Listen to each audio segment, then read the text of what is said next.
लोगों के चेहरे में मैंने देखी। मेरा तो पूरा विश्वास है कि ममता दीदी की विदाई तय है। आपको तो विश्वास है कि नहीं? आप सबको? मुझे विश्वास है कि ममता दीदी की विदाई तय है, केवल चुनाव होना बाकी है। और जो अभी ज्योतिर्मय जी ने कहा है कि 19 में हाफ और 21 में साफ, यह करना आपको बाकी है। आज की इस विधानसभा पंचकुला पूर्व में ये जो कोलाघाट के मैदान पर परिवर्तन यात्रा के समर्थन में आयोजित इस सभा में हमारे जिले के सभापति नवारुण नायक जी, हमारे वरिष्ठ नेता के रूप में जिनका अभी जोरदार उद्बोधन आपने सुना था, ऐसे आदरणीय शुभेंदु अधिकारी जी, लोकप्रिय सांसद और प्रदेश के महामंत्री, और जिनका भी अभी आपने उद्बोधन सुना, ऐसे आदरणीय सांसद ज्योतिर्मय महतो जी, हमारे को कन्वीनर श्रीमान मनोज पांडे जी, जिले के महासचिव नारायण चंद्र जी, पुलक गुड़िया जी, साहेबदास जी, उपाध्यक्ष आशीष मंडल जी, कोषाध्यक्ष विजान मित्रों जी, चारों मंडलों के हमारे अध्यक्ष साथी सभापति तुषार मुखर्जी जी, देवव्रत, बड़े बुजुर्ग, नौजवान दोस्त, मेरी माताओं और बहनों, पत्रकार मित्रों, मैं तो आप सबके बीच में इतना ही कहने के लिए आया हूं। पश्चिम बंगाल के चुनाव पर केवल पश्चिम बंगाल की नजर नहीं है, पूरे देश की नजर है। जो विश्वास आपका है, जो विश्वास मेरा है, वही विश्वास पूरे देश का है कि पश्चिम बंगाल में माननीय नरेंद्र मोदी जी के सपनों का प्रदेश बनाने के लिए, विकास की गंगा को बहाने के लिए भारतीय जनता पार्टी की सरकार बनने जा रही है। मैं यूपी में रहता हूं। यूपी देश का सबसे बड़ा प्रदेश है और वहां के लोग भी, क्योंकि बहुत आना जाना एक दूसरे प्रदेशों में रहता है, सबका भरोसा और विश्वास है कि पश्चिम बंगाल में हिंसा की राजनीति बहुत हो चुकी, अब विकास का गिरी बहुत हो चुकी, अब यहां पे सुशासन आना चाहिए। पश्चिम बंगाल में आपस में लड़ाओ बांटो, तुष्टीकरण की राजनीति करो, या बहुत हो चुका। जिस प्रकार से अब देश विकास कर रहा है, उसी प्रकार से पश्चिम बंगाल भी विकास के पथ पर आगे बढ़ना चाहिए।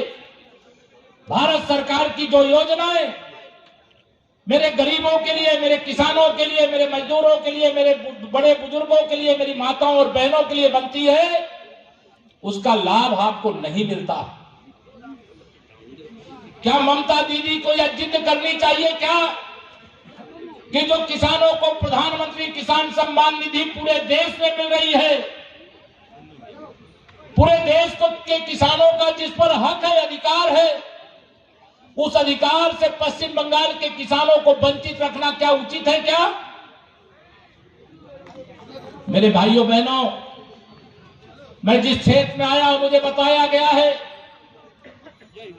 यह पूरा क्षेत्र कृषि के क्षेत्र में अपनी अग्रणी भूमिका निभाता है।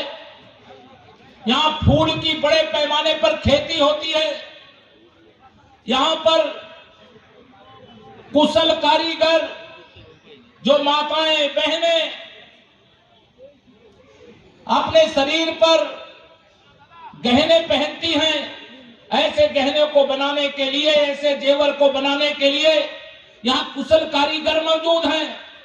लेकिन आज कभी पहले पश्चिम बंगाल के कारीगरों का बनाया हुआ, चाहे वह मंगलसूत्र हो और चाहे किसी भी प्रकार का जेवरात हो, यहां से बन करके जाता था, देश की माताएं बहनें पहनती थी तो गर्व महसूस करती थी।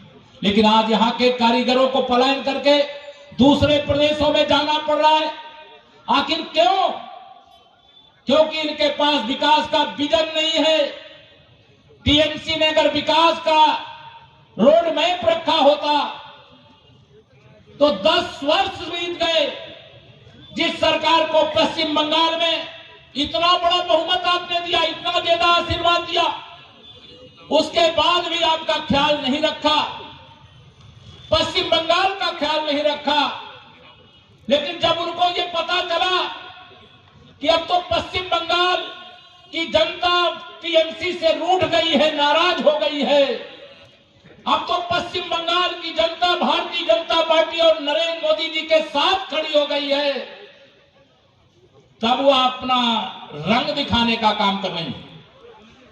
मैं यहां के ही अपने सभी नेताओं से, कार्यकर्ताओं से पूछा करता हूं, क्या ममता दीदी कभी स्वामी विवेकानंद जी की जयंती जैसी जयंती इस वर्ष मनाई थी?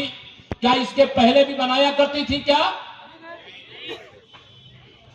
क्या ममता दीदी जी ने जो सरस्वती मैया की पूजा का कार्यक्रम बसंत पंचमी में इस बार करने को कहा, इसके पहले कभी किया है क्या दुर्गा पूजा जब माता की पूजा होती है, प्रतिमाओं के विसर्जन का कार्यक्रम होता है, उसको दीदी ने रोका था कि नहीं रोका था? और आज दीदी के तमाम कारनामे हैं जिनकी मैं चर्चा नहीं करना चाहता हूं, क्योंकि आप मुझसे ज्यादा जानते हो। 2019 के लोकसभा चुनाव के बाद जो भी काम ममता दीदी ने किया है, या तो यहां की जनता से डर करके, या तो भारतीय जनता पार्टी से डर करके, मोदी जी से डर करके किया। अगर इनके मन में स्वामी विवेकानंद जी के प्रति श्रद्धा होती तो या 2021 में कार्यक्रम शुरू नहीं करती, जब से इनको सरकार मिली थी तब से शुरू करती।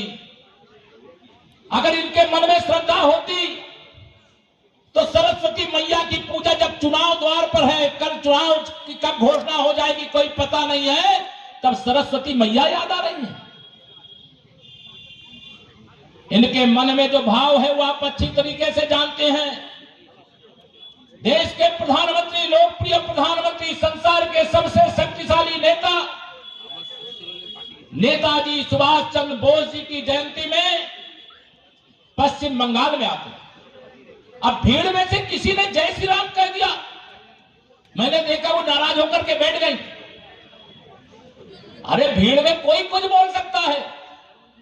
हम लोग भी देश में, प्रदेश में बहुत जगह सभा में जाते हैं, कोई हमारे अनुकूल बोलता है, कोई हमारे प्रतिकूल बोलता है। नेताजी सुभाष चंद्र बोस की जयंती के अवसर पर देश के प्रधानमंत्री यहां उपस्थित हैं। आप क्या संदेश देना चाहती हो कि जय श्री राम से आपको नाराजगी है, आपको मां अंबे से नाराजगी है, मां काली से नाराजगी है?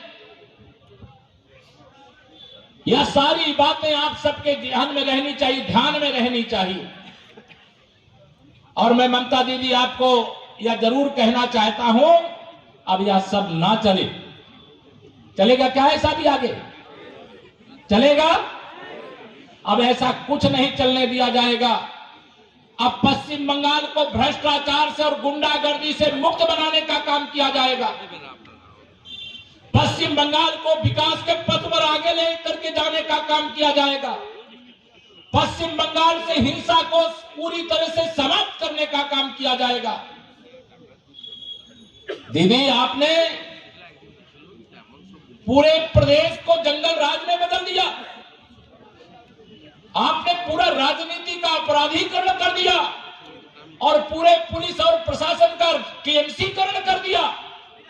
लेकिन बीजेपी की सरकार आने के बाद मेरे भाइयों बहनों याद रखना, ना तो राजनीति में अपराध चलने पाएगा और ना पुलिस प्रशासन का जो भेदभाव है या भेदभाव चलने पाएगा।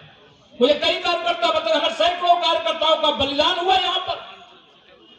अरे हिंसा की राजनीति करके पश्चिम बंगाल की जनता का भला नहीं कर रही हो तुम दीदी, तुम केवल अपने भतीजे का भला करने के लिए इस प्रकार का अत्याचार कर रही हो। भारतीय जनता पार्टी का नारा है सबका साथ, सबका विकास, सबको सम्मान, सबको आसान, सबको अधिकार देना। और दीदी का नारा है कुछ का साथ और भतीजे का विकास करना, गुंडे अपराधियों को संरक्षण करना, तुष्टीकरण की घटिया राजनीति करना, घुसपैठियों को संरक्षण देना। यह समाप्त होना चाहिए कि नहीं समाप्त होना चाहिए? पश्चिम बंगाल बहुत प्रबुद्ध प्रदेश है, यहां हर क्षेत्र में अपना महत्वपूर्ण योगदान देने वाले लोग हैं। बताइए, देश के हम उत्तर प्रदेश से आते हैं, मेरे उत्तर प्रदेश के किसानों के खाते में हर वर्ष 6,000 रुपए पहुंच जाता है। वहां भारतीय जनता पार्टी की सरकार है, लेकिन यहां भी पहुंच जाता। लेकिन दीदी ने यहां के किसानों का पैसा किसानों के खाते में नहीं जाने दिया। वो चाहती है टीएमसी के कार्यकर्ताओं के खाते में चला जाए, तो नरेंद्र मोदी जी के रहते हुए किसानों के खाते में जाने वाला पैसा टीएमसी के गुंडों के खातों में नहीं जाने पाएगा। सरकार बनेगी, मुझे विश्वास है, आपका विश्वास है। परिवर्तन यात्रा के समर्थन में जनसेना अब उमड़ रहा। सरकार बनेगी, भारतीय जनता पार्टी की सरकार बनेगी, टीएमसी की सरकार जाना तय है। और भाजपा की सरकार बनने के बाद किसानों का जो भी पैसा देश के किसानों को मिल चुका है, जिस दिन से मिला है उसी दिन से बकाया जोड़ करके यहां प्रदेश के 73 लाख, पश्चिम बंगाल के 73 लाख किसानों का पैसा किसानों के खाते में जाएगा। अम्फान तूफान आया था, यहाँ पे तूफान आया था, याद है ना आप लोगों को? भूल गए?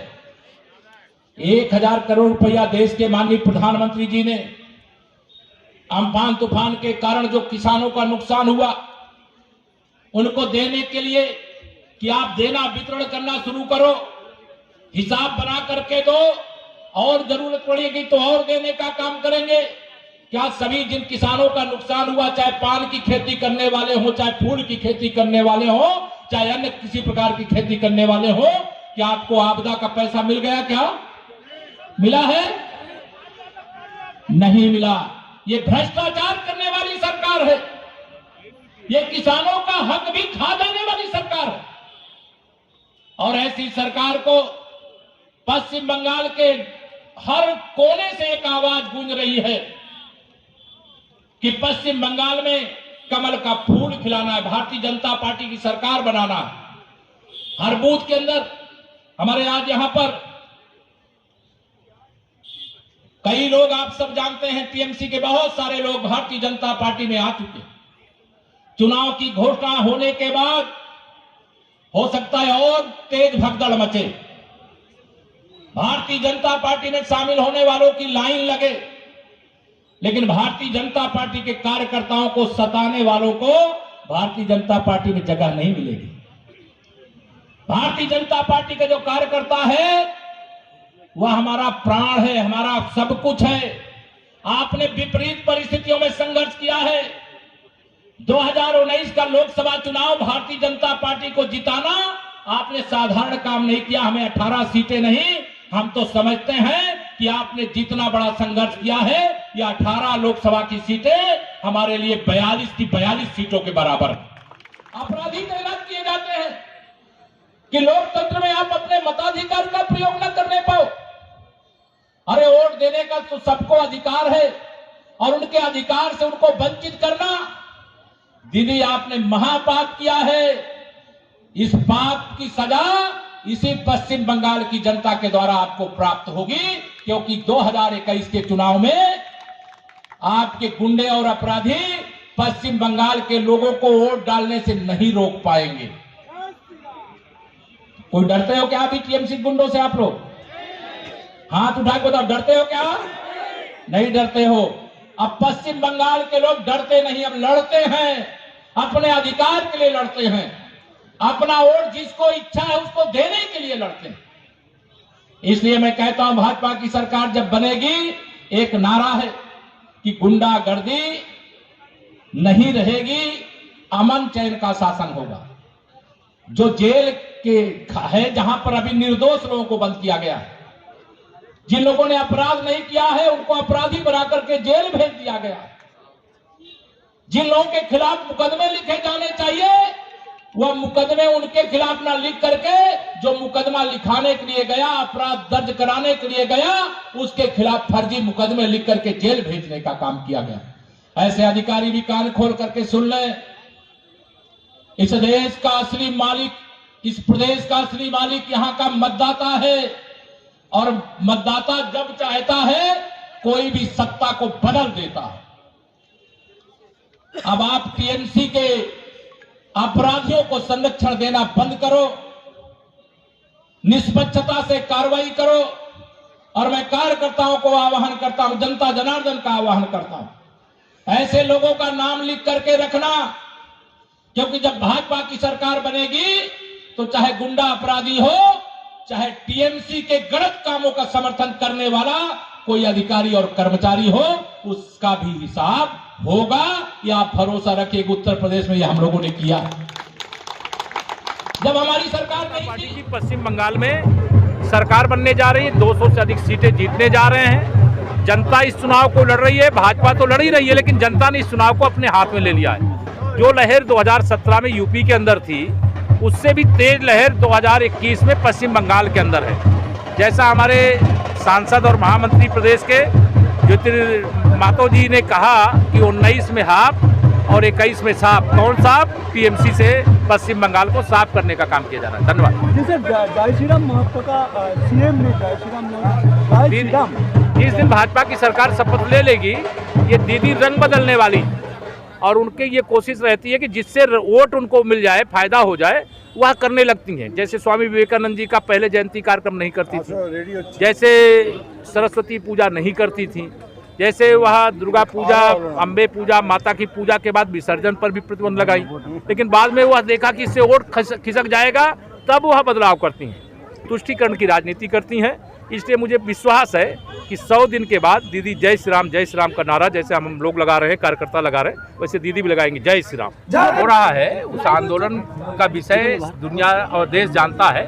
वो अंतर्राष्ट्रीय बाजार में कीमतें जब घटती हैं तो घटता है, जब बढ़ती है तो बढ़ता है, लेकिन हमें देश के गरीबों की चिंता है। जब जरूरत पड़ेगी तो जैसी सरकार की आवश्यकता होगी, वैसे दीदी से मैं चाहूँगा कि अभी वो चुनाव आचार संहिता लागू नहीं हुई है, पहले पश्चिम बंगाल की जनता को जो लाभ वो दे सकती हैं, देने का काम करें।